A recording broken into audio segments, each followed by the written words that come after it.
Welcome. My name's Marco Campana. I hope you guys have been having a really good conference so far. I've been following some of it on Twitter, and it looks like it's been really energizing and exciting. You're here hopefully to find out a bit more about new media or social media or Web 2.0. I've noticed, well, a little bit about me first. My name is Marco. I work at a private foundation called Matri. I'm on the communications team, and I've been there for probably about 4 months. I work primarily on social media and their e-communications work. Before that, I worked in the immigrant settlement sector, all the way from a frontline employment counselor up to running a couple of websites, settlement.org, which is a information website for newcomers, some of you may hopefully know, and Settlement at Work, which is a website of resources for settlement workers, actually. And that's actually sort of what we're going to focus on today. Is our resources for you to use in your work. I come at this not as a technologist, but as a practitioner. Through all of those years, I've seen and used technology in my work, including with clients, and have seen it as a useful, practical tool. And more recently as a tool that can help me actually save time, manage information, and be a useful resource in my daily workflow. Now I noticed there's a technology stream at this conference. How many of you have been sort of pretty much following that stream? Most of you? Okay, a few of you. And I know one of the big keynotes yesterday was focused very much on sort of social media and engagement and things like that. My sense is that those workshops were focused a lot about using technology with your clients, which is great and very important. So today we're going to focus a little bit more about using the technology for you in your work, in your daily workflow. There are definitely implications for what we talk about today in terms of how you use this technology with your clients, but really we're going to focus on the sort of new media literacy that you need to have as workers, and opportunities for you to use this technology for your professional development, to learn, to stay updated, to share resources with each other, with your clients, and access and use the information that you find however you actually want to. And really, although we may not get through all of it, I want to give you a taste of how you can use some of this technology more as a tool in your daily work as a listening and learning strategic tool, basically. Because we don't have a live internet connection, I've made a bunch of screenshots. We may not get through all of them. I have a lot of tools I want to kind of show you. These are all tools I use in my daily work, so it may seem a little bit overwhelming, but I do work more on this side of things. You'll probably use a subset of some of these tools, but the trick is to show you that there are lots of ways and tools, and they're all free to get at the information you want and how you can use and share them. Of course, since I submitted my slides that are on your USB, I've radically updated my presentation. So in the bottom right-hand corner, you'll see slideshare.net/Markopoulos. That's a PowerPoint or slide presentation sharing website where I've updated my slides, so you can go there and get the latest version of them. Basically, what you have in your USB is more than what I've got here, so you've got kind of everything and a little bit more, although I've changed the focus a little bit, just taking a look at some of what's happened over the last couple of days here. Please, we do only have about an hour, but please ask questions. I'd love for these to be as interactive as possible. I'll probably be talking a fair bit at you today. I may be using buzzwords, terms, lingo, acronyms, and things like that you're not familiar with, or you may be. Challenge assumptions, put your hands up. The lights are really bright, so you may have to wave your arms a little bit for me to see you. This is both a challenge and an opportunity. I can't see if you fall asleep, which is wonderful, but I may have trouble seeing you if you're trying to get my attention. So please, we're not in a classroom where you have to put your hand up and wait until I call on you. Interrupt me, say, that's crap, I can't believe you just said that, my experience is completely different, or I can't believe you haven't talked about this amazing tool that I use in my work. You're not blank slates with this stuff, right? We're here to learn from each other. I'm certainly not a guru or a wizard when it comes to social media. As I've said, I've come at this from a practical perspective. I believe that this technology is evolutionary, not revolutionary, to be perfectly frank, because I think in our work, especially for those of you who are using this or see this as a tool to work with your clients, it can be an incredibly useful tool. Your clients may already be there when you're not. I know this from the immigrant settlement sector, for example. Our clients were much more technologically savvy and wired than we were as a sector and using those tools, and it was important for us to catch up to them in some ways. Again, though, you have to make your own choices with your comfort level and the amount of time and energy you're willing to share. So what I'm going to be able to do is impart some of my experiences. Don't call it wisdom, but some of that. We're going to start with this introduction, then I'm going to dive into a little bit of a discussion of information overload, because that is a huge issue in the work that we do. I'm going to look at strategies for listening and sharing. I use the words a lot, listening, and you'll see that a lot in the lingo and the the websites around this kind of stuff, if you search for online listening after this workshop, that's the kind of stuff you want to look at, because the nonprofit sector talks about this from a listening perspective, and it means all of the things we're going to talk about today: finding good resources, using them, sharing them, those kinds of things. But the set of tools, strategies, and technologies around all of this fits really nicely under listening. And then sharing, which is kind of the amazing thing with social media, is in one click these days, and I'll show you specifically, the moment you find something, you can immediately share it with a massive audience in a multitude of different locations and using different technologies. And that's really part of the opportunity around dealing with some of this information load, is seeing that once you've found it, you can make it available to other people really easily and quickly. I'll run through a bunch of these tools that I use and that I think are useful and worth knowing about, and then I'll point you to some resources for further learning and things like that. So, quick question before we dive in. How many of you are using new or social media in your work with clients or in your agencies? Okay, and shout out what those are and how you use them just really quickly. Anyone? Facebook. Okay, and how? We have a campus page, and we also have program-specific pages. Okay, so information, is it more of a broadcast, or are you talking back and forth with people on that Facebook page? We can talk back and forth with them, so instructors can answer questions. For example, if a student's off-site has a question about one of their classes or their program. Great, excellent. And I say broadcast or engagement because those are basically the different ways you can use it. You'll probably hear from a lot of people, social media is about engagement, you must be social, you must be talking, and that's very true in the philosophy, but it is also very useful as a starting point to be broadcasting. And if engagement happens, that's like the holy grail and it's fantastic, but don't be discouraged if people aren't responding to you in some of these spaces right away. There's something that people call the 99-1 rule. I don't know if you've heard that in technology. 90% of the people following you are lurking, they're not commenting. 9% are commenting, and 1% are actually actively engaging and things like that. So this has held true for quite a lot of years, from the very beginnings of the internet bulletin board kind of thing, and still up until now. Most people are consumers, and so it's okay to recognize that in your own work. Other hands? Yep. Blog and Twitter.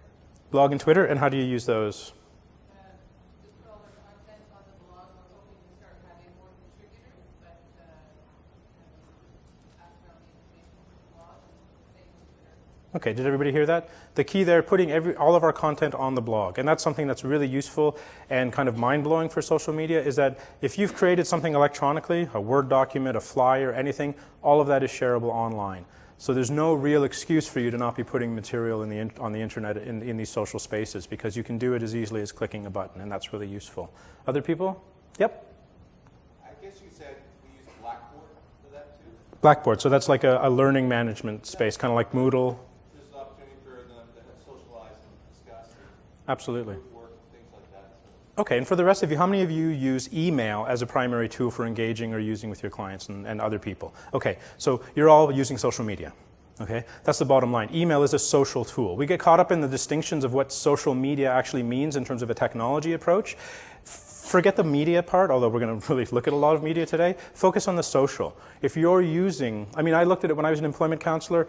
Social was sending resumes back and forth using track changes, right? That was an opportunity for a client to not have to physically take the 2-hour bus ride to come into our office to meet with me. That's social. If you're sharing information with people via email, you're collecting information on newsletters and things like that, you're sending information to a group of clients that you have in a contact list, that's social. You are using this technology. You are being social. And that's something that's really important and we miss. Emails become as ubiquitous as the phone for a lot of us, so we don't really think about it because it's not that new anymore. Of course you're on email. Who isn't on email, right?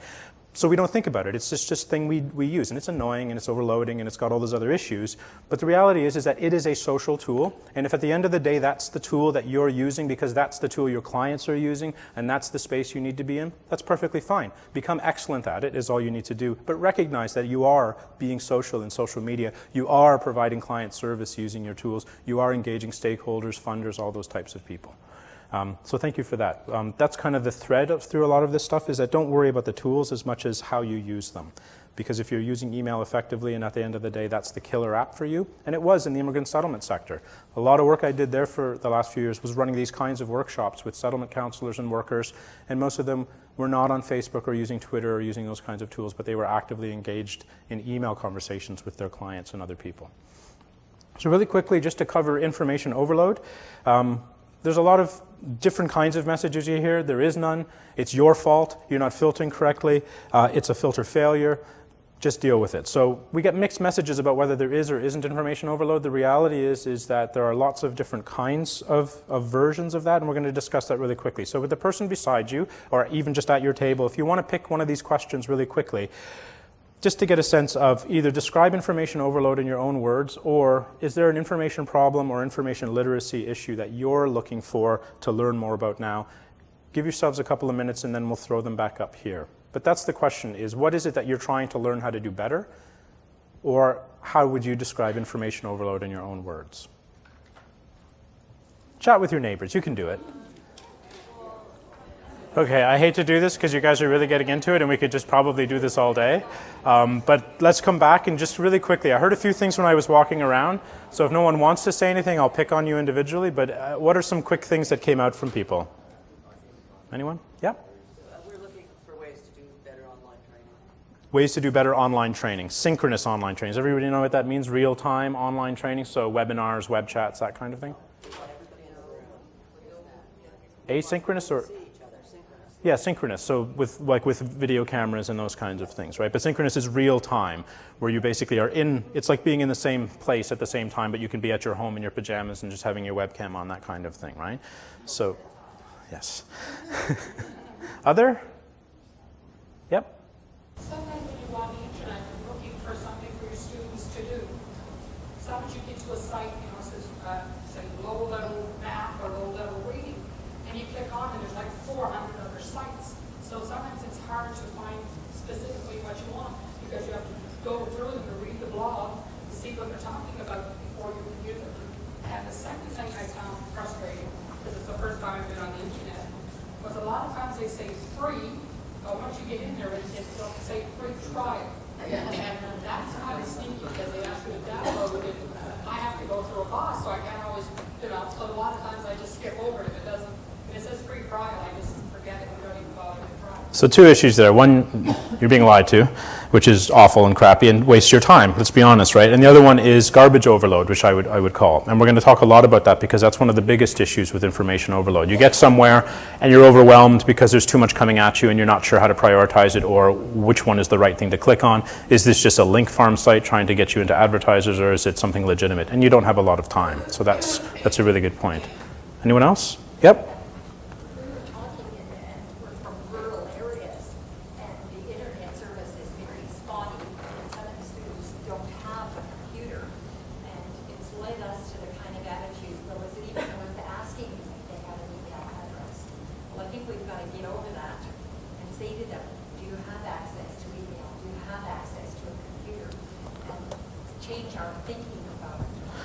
That's a really important point. Did everybody catch that? Access issues, specifically rural. There's obviously also demographic access issues, right? Like, do these people that I'm serving and work with even have access to the internet? If there are literacy concerns, are there also computer and internet literacy concerns? I mean, you're dealing with multitudes and layers of different complexities, right? In the immigrant settlement sector, it was, well, are they online? Well, actually, they were more than we were. But are they accessing? They were using smartphones. We were sending out email. Are they accessing things in different languages versus the English stuff that we were pumping out? So again, knowing, and understanding your clients. A big chunk of what we'll talk about today is strategy, and the big first thing is using the appropriate technology. The international development field has talked about this for a long time. Appropriate technology, right? You don't go to a village, put in a mechanical water pump that someone can't fix when it breaks down. You put a manual in that the local person can just fix and add a part to, kind of thing. Appropriate technology. It's the same thing in our work. If your clients aren't where you think you want to be on Facebook, but they're using email, or they don't have the kind of speed of access that you can use web kind of synchronous discussions, then you need to know that before you invest, so that you don't invest in the wrong technologies. Any other one last point? I heard a couple other things from people. My kid's on Facebook, so I need to be there. That's a common refrain. And it's hard to understand how Facebook might be able to be used for work purposes when you're on there looking at it from a social perspective, and that's really important. So again, appropriate tool, but also client service issues. We hear about this a lot from the education system. Should you friend a student, right? Well, should you friend a client if you're doing client service work on Facebook? What are the implications of that in terms of the crossover between the professional-personal relationship? It's a big issue, and a big privacy issue it can be. Also, other people were talking about, well, we switched from this network to this network, and it caused endless kinds of confusion. I think it was switching from Novell to Microsoft, right? And that, you just throw everything out of whack because you've got to relearn an entire new system and way of interacting, and that can be a tremendous problem. And someone else, I heard the words, "I'm old school," over here.